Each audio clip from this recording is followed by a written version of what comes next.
The political battlefield in Delhi is heating up as 2025 begins with a fierce war of words between BJP and AAP. From allegations to counter-attacks, the capital's political drama is just keeping everyone on the edge. Today, the ruling party accused Arvind Kejriwal of lying to the people, promoting liquor sales, failing to ensure women's safety and ignoring rising pollution in Delhi city. Here's a detailed report. हमारे सुल्तान साहब जो हैं शीश महल के, कई नाम हैं उनके, फर्जीवाल हैं, नटवरलाल हैं, लेकिन वो ऐसे गिरगिट हैं जो रंग बदलने में माहिर हैं. From attacks, कॉमेडी सर्कस के पात्र बन गए भारतीय जनता पार्टी के लोग. to counter-attacks, the new year began on an explosive note in the Delhi political battlefield. BJP has thrown the gauntlet accusing Arvind Kejriwal of broken promises and governance failure. आम आदमी party उस विचार के साथ आई थी कि हम नई राजनीति लेके आ रहे हैं. हमने राजनीति में प्रामाणिकता को स्थापित किया और आम आदमी पार्टी उसकी दूसरी एक्सट्रीम है. जो कहते हैं वो कभी नहीं करते हैं.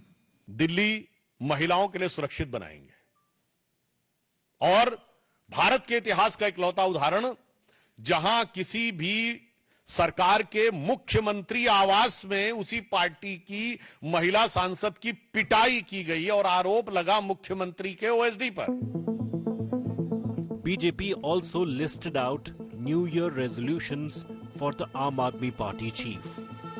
आज नव वर्ष 2025 के पहले दिन आप भी झूठ बोलने की, छल कपट करने की अपनी गलत आदतें छोड़कर खुद में सार्थक परिवर्तन लाएंगे, ऐसी सभी दिल्ली वाले आशा करते हैं. मुझे विश्वास है कि आप अब कभी भी अपने बच्चों की झूठी कसम नहीं खाएंगे. आप दिल्ली की महिलाओं, बुजुर्गों, धार्मिक जनों की भावनाओं से झूठे वादे करके कर रहे खिलवाड़ को बंद करेंगे. Aam Aadmi Party was quick to retaliate, calling BJP's claims laughable and branding its leaders as comedy circus characters. जिस पार्टी का नाम ही भारतीय झूठा पार्टी है, जो पार्टी 2 करोड़ रोजगार देने पे झूठ बोलती है, भारतीय जनता पार्टी उस केजरीवाल पे सवाल उठा रही है जिन्होंने बिजली फ्री किया, पानी फ्री किया, शिक्षा फ्री किया, इलाज फ्री किया. कॉमेडी सर्कस के पात्र बन गए भारतीय जनता पार्टी के लोग. Adding fuel to this political fire, Arvind Kejriwal shot off a letter to RSS chief Mohan Bhagwat.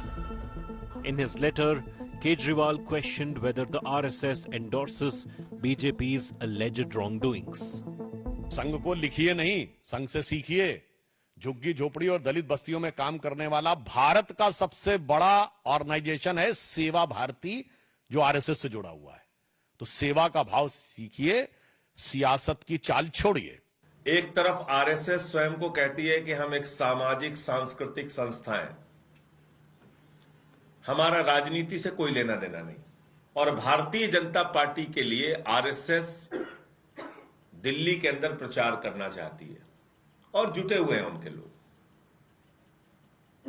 तो क्या यह पूछना गलत है कि हमारे पूर्वांचल के भाइयों का वोट कटवाया जा रहा है? As Delhi gears up for elections, BJP and Aam Aadmi Party are battling it out, leaving no stone unturned to sway voters. All eyes are now on how these accusations and counterattacks will shape the political narrative in the national capital.